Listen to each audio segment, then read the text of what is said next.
Hi everyone and welcome. Today I am very happy to bring to you a special review on a very old figure known from the Marvel Legends lines from Toybiz, and this is Marvel Legends Colossus.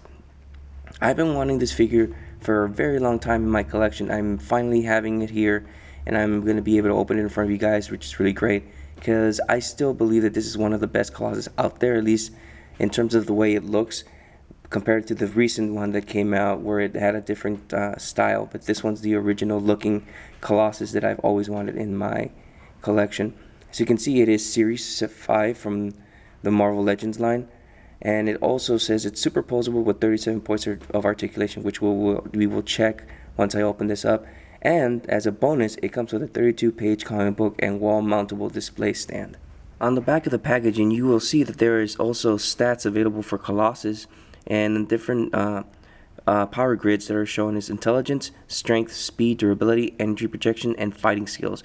And obviously the highest ones that Colossus possesses is strength and durability. And as you can see, there's also a little bio right here which says, "A man of both enormous size and heart, he was a mutant that men feared and other mutants revered. At once a farmer, an artist, and a gentleman, he was also a brute force in battle. Born Peter Rasputin in Lake Baikal, Siberia, Peter first manifested his tremendous mutant ability. He was able to transform his body tissue into organic steel-like substance in his adolescence. Peter later joined Professor X and the X-Men and proved to be a hero to all mutant kind," which is really cool. And as you can see right here, it also has the different figures that also came in this line. You had Blade, Silver Surfer, Sabretooth, Nick Fury, and Mr. Fantastic. And it's really cool to have this stats about Colossus, which is something you don't have anymore. It's usually something similar to what the cards used to have, little cards of X-Men and mutants they used to have out there. But here's something very interesting you can read, and hopefully you can read that, you can see it. It says here that his height is 6'6", and when he's in armored form, he is actually 7'5".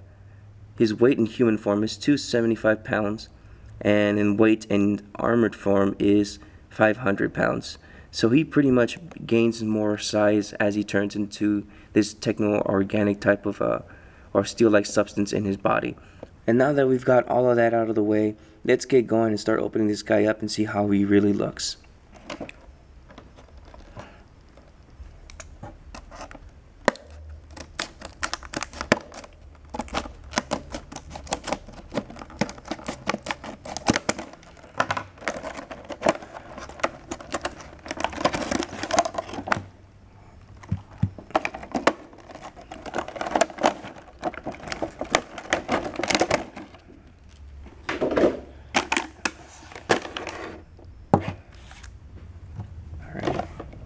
Let me get this guy out of its little blister card right here, and then we'll see how he actually really is.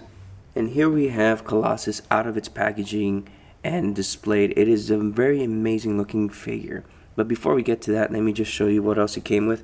It also came with the Uncanny X-Men Colossus issue, where you have Colossus there thrown around what looks to be robots right next to Storm and Wolverine.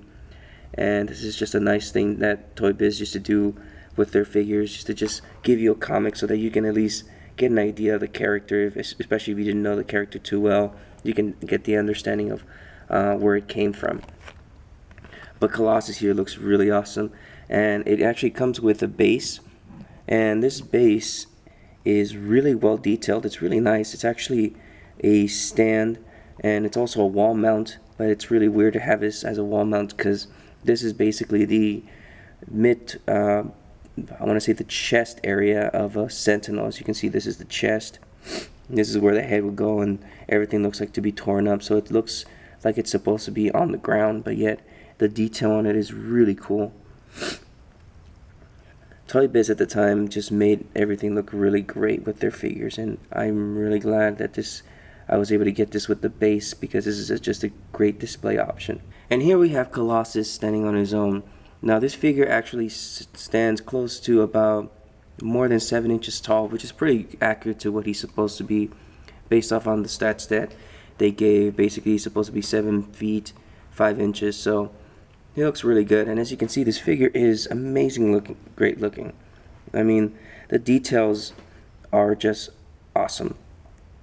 Now, there was complaints when this first came out that his body armor, his steel-like organic-like substance, arms and legs and face was very tarnished. It looked too dull. It looked not like what he was supposed to look like. But I really like the way it looks. I feel like over time his body would wear, his body would look sort of like it's worn. But this is really cool. And one of the things that was really cool that Toybiz did at the time was a lot of their sculpts for their figures always had to look like something like a human being, like someone for a real life person. They weren't going for the cartoon or comic book style. They were going for something that looked like an actual person. As you can see, his face looks like it could actually be somebody you might have met sometime in the in your life. And as you can see, he's got a very unique style to his face. His arms may be a little bit too long, but it seemed like it. But I think it works really well for him. I mean, the style of it is cool. You have this shoulder pad area, which looks really cool, and it's very flexible, so you can move his arms up and down. The details is just great. You can see the back. It's also painted it's shaded in a way that it's also painted yellow and orangey to give it some kind of look to it. It's really cool. It's a really cool looking figure.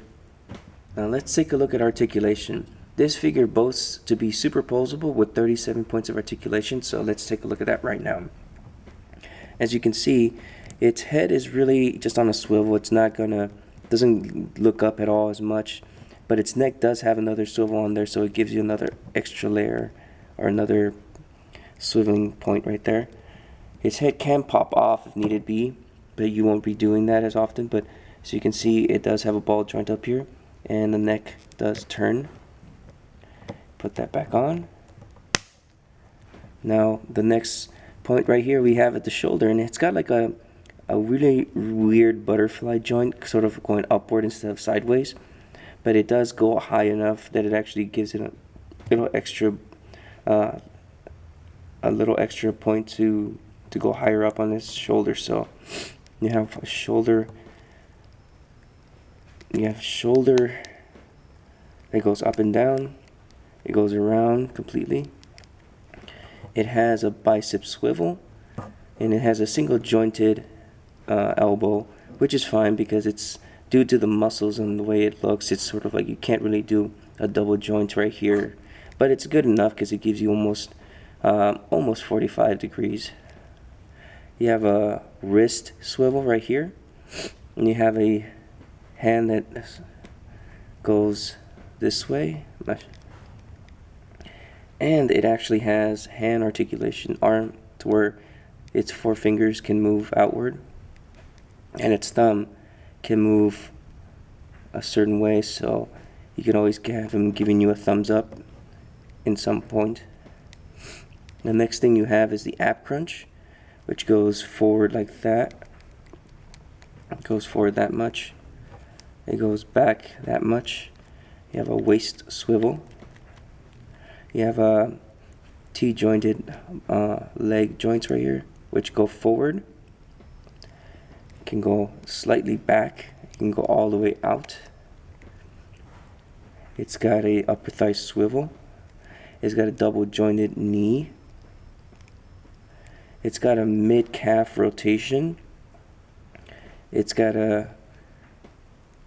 ankle goes back and forward, and it's got a toe joint.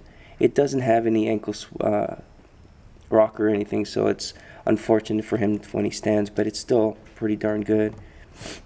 It's really is pretty posable in my mind. For some size comparisons, we have Marvel Legends Colossus next to the Marvel Legends Wolverine, and here we have him next to the Marvel Legends Cyclops. Here we have him next to the love of his life, Kitty Pryde. And last but not least, here we have him next to the Build-A-Figure Juggernaut. And he scales pretty well. Overall, I think this is a great figure, and if you are thinking about trying to find one like this, I highly recommend finding it. And it's just great, it's the way it looks, the way it works, it functions, and it looks amazing. and it'll look amazing in your collection. And I give this figure a thumbs up, right, Colossus? Yeah. So anyways, I hope you guys enjoyed this video. If you have any questions, please put them on the video below. Subscribe if you like the video, press the like button, and I'll catch you guys later.